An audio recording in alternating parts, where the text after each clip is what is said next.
ఒకానొక కాలంలో శంభూపుర అనే చాలా అందమైన గ్రామం ఉండేది. ఆ గ్రామంలో సుమంత్ అనే పేదేద రైతు జీవించేవాడు.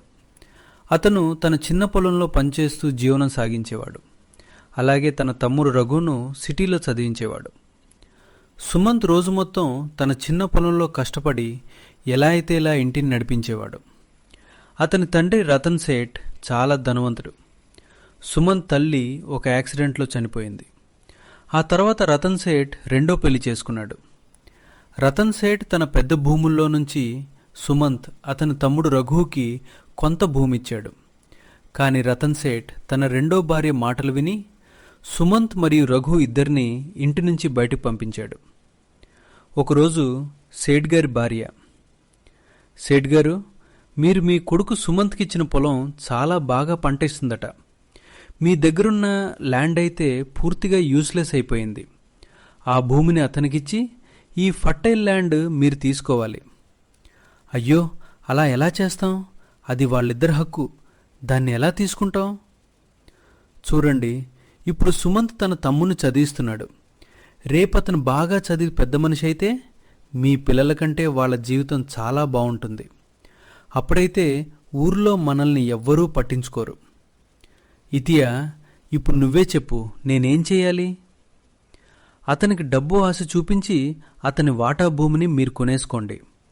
తర్వాత అతనినే మీ దగ్గర పనికి పెట్టుకోండి. సరే, నేనిప్పుడే వెళ్తాను. మధ్యాహ్న సమయం అయింది. సుమంత్ తన పొలంలో పనిచేస్తున్నాడు. అప్పుడే అక్కడికి రతన్ సేఠ్ వచ్చాడు. అరే సుమంత్, ఎలా ఉన్నావు? బాగున్నాను నాన్న. మీరు ఈ టైంలో ఇక్కడికి ఎలా వచ్చారు? నువ్వు నీ తమ్ముడిని ఊర్లో చదివిస్తున్నావని, ఇంకా ఈ చిన్న పొలంలో వ్యవసాయం చేస్తున్నావని విన్నాను. చెప్పు, ఇంత చిన్న భూమిలో పనిచేసి నీ తమ్ముడు చదువుకి డబ్బు ఎలా సంపాదిస్తున్నావు? అది నిజమే నాన్న, కానీ నేను ఏదో ఒక విధంగా ఏర్పాటు చేసుకుంటాను. అవసరమైతే అప్పు కూడా తీసుకుంటాను. కానీ నా తమ్ముడు రఘుని చదివించి పెద్ద మనిషిని చేస్తాను. కనీసం అతను నాలాగా ఇక్కడక్కడ తిరగాల్సిన పరిస్థితి రాకూడదు. నేనుండగా నువ్వు ఇంకెవరిని వెళ్ళి డబ్బు అడుగుతావు? అప్పు ఎందుకు తీసుకుంటావు?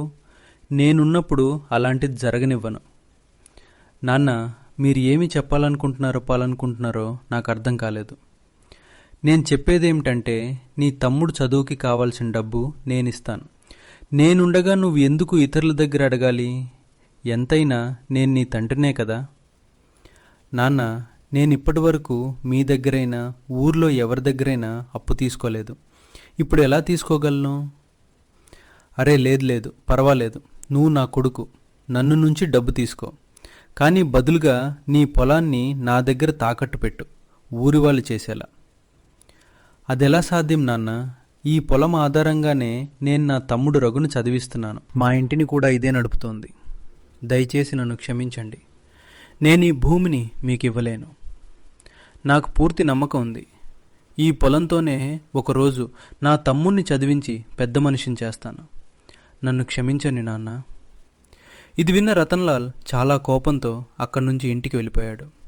అతనికి ఏమీ చేయలేకపోయాడు. సుమంత్ మాత్రం మళ్ళీ తన పనిలో నిమగ్నమయ్యాడు. ఇలా కొన్ని రోజులు గడిచిపోయాయి. మీ వల్ల ఒక చిన్న పని కూడా కావడం లేదు. మీ సొంత కొడుకు దగ్గర నుంచి డబ్బిచ్చి భూమిని కూడా కొనలేకపోతున్నారు అని రతన్లాల్ మరియు అతని భార్య సుమంత్ భూమిని ఎలా దక్కించుకోవాలా అని ఆలోచిస్తూ కూర్చున్నారు. అప్పుడు ఆమెకు ఒక ఉపాయం తట్టింది. వెంటనే ఆమె రతన్లాల్ను సుమంత్ ఇంటికి పంపించింది. రతన్ సేఠ్ సుమంత్ ఇంటికి వచ్చాడు. అరే సుమంత్, నీ మానవత్వం చూసి నాకు చాలా సంతోషంగా ఉంది. నేను నీ తండ్రిలా నీకు సహాయం చేయాలనుకుంటున్నాను. నువ్వు కూడా నా సహాయాన్ని తిరస్కరించవు కదా. నన్ను నిజంగా నీ తండ్రిగా భావిస్తే నా సహాయం తీసుకుంటావు కదా. సరే నాన్న, చెప్పండి, మీరు నాకేమీ చెప్పాలనుకుంటున్నారు? నువ్వు ఇష్టపడితే నా దగ్గర నుంచి డబ్బు తీసుకోవద్దు. నీ భూమిని కూడా నాకు ఇవ్వద్దు. ఒక పని చెయ్యి. ఊరి మరోవైపున నా దగ్గర ఒక పెద్ద భూమి ఉంది. అది నీ భూమి కంటే 4 రెట్లు పెద్దది. కొన్ని రోజులు ఆ భూమిలో వ్యవసాయం చెయ్యి. దాంతో నీకు చాలా లాభం వస్తుంది. ఆ డబ్బుతో ఈ తమ్ముడు చదువులు కూడా పూర్తి చేయగలవు. అంతవరకు నా భూమి నీ దగ్గర ఉన్నట్టే. నీ భూమి నా దగ్గర ఉంటుంది. సుమంత్ మనసులో ఇష్టం లేకపోయినా రతన్లాల్ మాటను ఒప్పుకున్నాడు. సరే నాన్న. రతన్లాల్, చాలా తెలివిగా తన కొడుకు సుమంత్ చేత కొన్ని పత్రాలపై బొటనవేలి ముద్ర వేయించుకున్నాడు. ఎందుకంటే సుమంత్కు చదువు రాదు. అందుకే ఆ పత్రాల్లో ఏమీ రాసి ఉందో అతనికి తెలియదు. ఇలా కొన్ని రోజులు గడిచిపోయాయి. ఒకరోజు సుమంత్ ఆ భూమిలో పనిచేస్తున్నాడు. అయ్యో బాబోయ్, ఈరోజు పని పూర్తయింది. మార్కెట్ నుంచి తీసుకొచ్చిన అన్ని మొక్కలను పొలం మొత్తం నాటేశాను. చూడు ఎంత పచ్చగా అందంగా కనిపిస్తున్నాయో. ఇక రేపు ఉదయం కోసం మాత్రమే ఎదురు చూస్తున్నాను. ఉదయాన్నే వచ్చి వీటికి నీళ్లు పోస్తాను. దేవుడా, ఇప్పుడు ఇంటికి వెళ్తున్నాను. చాలా అలసటగా ఉంది. పైగా చాలా ఆకలిగా కూడా ఉంది. ఈరోజు వేడివేడిగా బఠానీ కూరతో చపాతీలు తిని రాత్రి బాగా నిద్రపోతాను. ఎవరు పిలిచినా, ఊరంతా అరిచినా నేను లేవను అని సుమంత్ సంతోషంగా తన ఇంటికి వెళ్ళిపోయాడు. మరుసటి రోజు ఉదయం సుమంత్ మళ్ళీ తన పొలానికి వచ్చాడు. కానీ అక్కడ చూసిన దృశ్యాన్ని చూసి అతను ఆశ్చర్యపోయాడు. అయ్యో, అతను కేక వేశాడు. అతను నాటిన అన్ని మొక్కలు ఎండిపోయి చనిపోయాయి. అప్పుడు అతనికి అర్థమైంది, తన నాన్న తనను మోసం చేశారని. ఓ భగవంతుడా, నాకు చాలా నష్టం వచ్చింది. నా మొత్తం పొలం నాశనమైంది. అయ్యో, ఈ నెల మా ఇంటిని ఎలా నడిపించాలి? నాన్న నాతో అబద్ధం చెప్పారు. ఇది ఒక బంజరు భూమి. ఇప్పుడు నాన్న దగ్గరికి వెళ్ళి నా భూమిని తిరిగి ఇవ్వమని అడుగుతాను. సుమంత్ లోపల చాలా బాధపడ్డాడు. బాధతోనే తన నాన్న రతన్లాల్ ఇంటికి వెళ్ళాడు. నాన్న, మీ భూమి నాకు ఏ పనికి రావటం లేదు. ఎందుకంటే అది పూర్తిగా బంజరు భూమి. దయచేసి నా భూమిని నాకు తిరిగిచ్చేయండి. ఏమిటి సుమంత్, ముందు నువ్వు ఎవరి అనుమతితో లోపలికి వచ్చావో చెప్పు. ఇంకా ఒక విషయం మర్చిపోకు. ఈ పత్రాలపై నువ్వే బొటనవేలు ముద్ర వేశావు. వాటిలో స్పష్టంగా రాసి ఉంది, ఇప్పుడు నీ భూమి నాదని. నీ ఒప్పందంతోనే మనం భూములు మార్చుకున్నాం. ఇక ఆ భూమిపై నీకు ఎలాంటి హక్కు లేదు. ఇక్కడి నుంచి వెళ్ళిపో. వెళ్ళి నీ ఆ బంజర్ భూమిలోనే వ్యవసాయం చేసుకో. మళ్ళీ మళ్ళీ ఇక్కడికి వస్తే నీ మీద పోలీస్ కేసు పెడతాను. నాన్న, ఇలా చేయకండి. మీ కాళ్ళు పట్టుకుంటాను. నా తమ్ముడి 2వ సంవత్సరం పూర్తవుతోంది. ఇప్పుడు 3వ సంవత్సరం. కాలేజ్ ఫీజు కట్టాలి. దయచేసి నా భూమిని తిరిగిచ్చేయండి. అంతలో రతన్ సేఠ్ 2వ భార్య అక్కడికి వచ్చింది. ఏమిట్రా, మా భూమి మాదే, ఇక్కడి నుంచి బయటకు పో. అన్ని పత్రాలపై సుమంత్ బొటనవేలు ముద్ర ఉండడంతో అతను ఏమీ చేయలేకపోయాడు. బాధతో అక్కడి నుంచి తన ఇంటికి వెళ్ళిపోయాడు. ఇలా రోజులు గడిచిపోయాయి. ఒకరోజు రఘు అనే తమ్ముడి నుంచి సుమంత్కు ఒక లేఖ వచ్చింది. ఆ లేఖలో అతను 2వ సంవత్సరం పూర్తయిందని, 3వ సంవత్సరం ఫీజు తీసుకోవడానికి మరుసటి రోజు గ్రామానికి వస్తానని రాసింది. రఘు వచ్చిన తర్వాత అతనికి మొత్తం నిజం చెప్తాను. అతను చదివిన విద్యతో ఏదైనా మార్గం కనుక్కోగలడు. మరుసటి రోజు ఉదయం రఘు బస్సు నుంచి దిగాడు. గ్రామంలోని తాజా గాలిని ఆస్వాదిస్తూ ఇలా అన్నాడు. అరే వావ్, గ్రామ వాతావరణం అంటే నిజంగా మజానే వేరే. పట్టణంలో అయితే ఎక్కడ చూసినా కాలుష్యమే. ఇక్కడ ఎంత స్వచ్ఛమైన గాలుందో. అన్నాజీ, నెల పూర్తయింది. దయచేసి నా కాలేజ్ ఫీజు ఇవ్వండి. తమ్ముడా రఘు, నన్ను క్షమించు. ఇంట్లో చాలా పెద్ద సమస్య వచ్చింది. ఇప్పుడు నేను నీ ఫీజు కట్టలేను. ఏం చేయాలో అర్థం కావడం లేదు. ఇంటిని నడపడం కూడా చాలా కష్టమైపోయింది అని సుమంత్ జరిగిన విషయాలన్నీ తన తమ్ముడు చెప్పేశాడు.